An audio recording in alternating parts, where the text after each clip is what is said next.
Your brain is the most powerful weapon in the world. Once you put away your phones and your computers and all that we have nowadays, yeah, it's great. We're up to date. But your brain is the only thing you have when you're going through depression, when you're going through hard times, when you're going through death, real life. You can't Google that, man. You're alone. You're alone. You may have a shrink you're going to, you may have a best friend you're going to, but there's 24 hours in the day where you're alone in this brain, and your brain is talking to you in all kinds of ways, and it wants to control you and pull you in these different pockets. If you can't control your own brain and your brain controls you, you got to tell your brain where you want to go and how you want to go and how you want to get there. You got to control it. If not, it's over. What existed for me was, okay, man, how am I going to make this work? And all I knew back then was hard work. The only way anything gets accomplished. That's all I heard back in those days. You gotta work hard. You gotta work hard. I'm not getting I can't get this paragraph. I can't remember what the f***'s in this paragraph to pass this test to get in the military. Read it again. Still not getting it. Read it again. But if you're not getting it, write it out. And that's how I started learning. Okay, well, I gotta write out everything I do.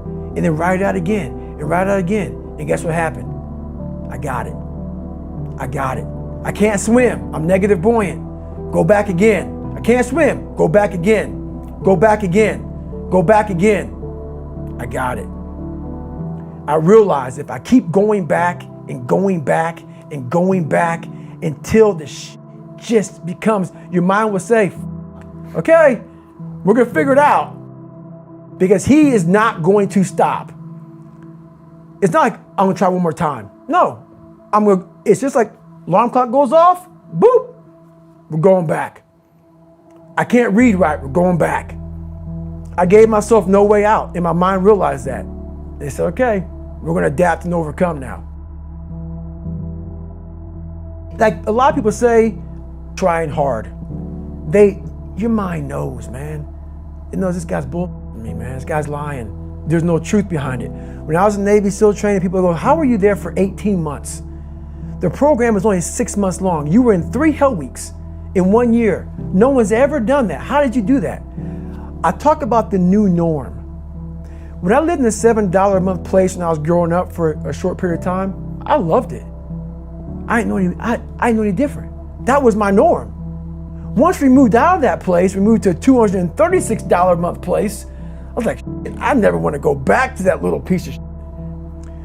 But if you go back to that $7 a month place and you realize this is where I live, this is all I got, your mind says, roger that, this is home. So when I was going through Navy SEAL training for 18 months and going back through all the hard parts over and over again, I told myself after the first time, I knew it was gonna be a long journey there.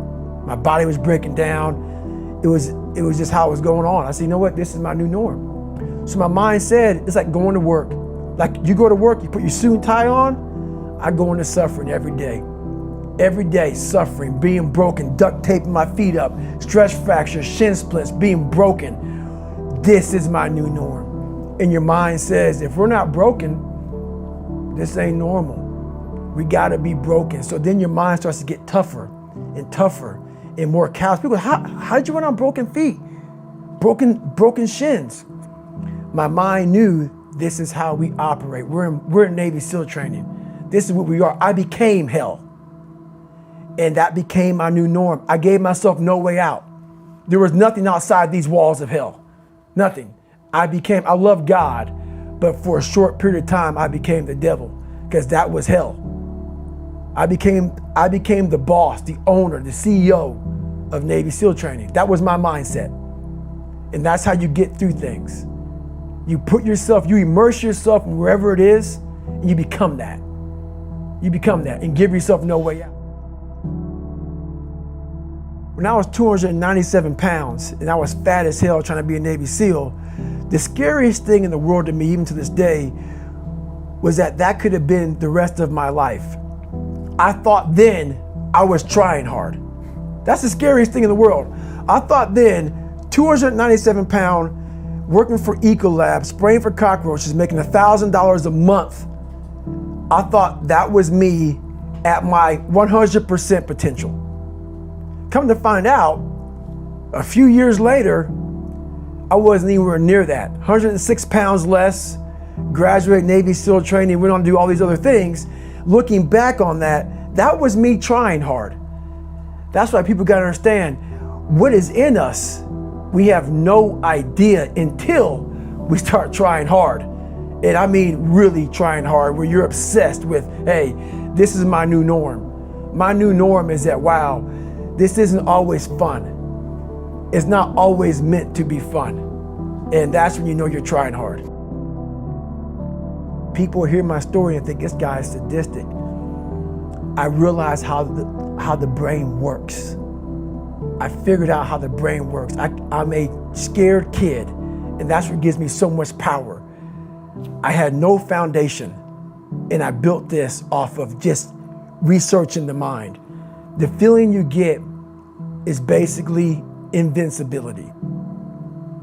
You realize that you can't do it all the time.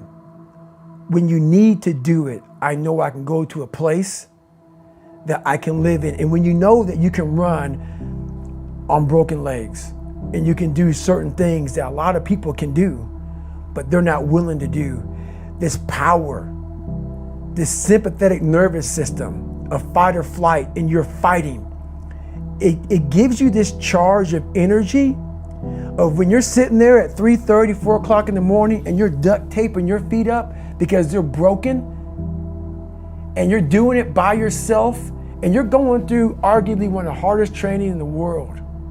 And these guys, most of them are healthy, and you're going through it broken, and you're already at a disadvantage, but you're still there. You can feed into that and tap into that for a lot of power. But if you look at it, well, I'm broken, man. I'm not gonna make it. But if you look at it as, man, I'm broken and I'm still here, and I'm fighting, and I'm gonna find a way to get through this because I have no other place to go. It gives you a lot of power. When things start to suck really, really bad, my brain and a lot of people's brain, they don't go to your dad beating you up. Your brain says, we gotta get the out of here. This is miserable. So anger goes away a lot of times when you're suffering, because your brain just says, we gotta run, we gotta go. So that anger is not popping up saying, oh, I'm gonna show them, I'm gonna show those people. No, there has to be a much deeper, when I say deeper, it has to be down to mineral soil. It has to be down to that nice mineral soil where nothing can burn. You can't burn dirt. So it has to be down that low, that literally is something in you that's at the core of your soul. But you don't find it unless you spend a lot of time with what you want to be in life.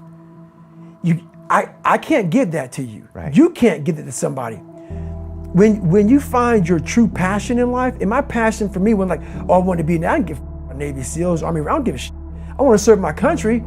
I want to be someone that I'm proud of. I want to look at myself in the mirror because I was so disappointed. That accountability mirror I talk about, I was so disappointed in what I saw every day. I wanted everybody to love David Goggins. And a lot of people did. I didn't love myself. But I knew a lot of us want to find peace first. So people say, man, you always talk about this suffering and pain and I'm at peace right now because I went through that. Right? You don't find peace first. If you do, Merry Christmas. More power to you. More power to you. I found peace on the opposite end of finding myself. And no one really finds themselves without going through trials, tribulations, suffering, accountability. And accountability is suffering. Being accountable every day for doing right for yourself, for the people next to you, it's miserable. It's hard. So, even the smallest details.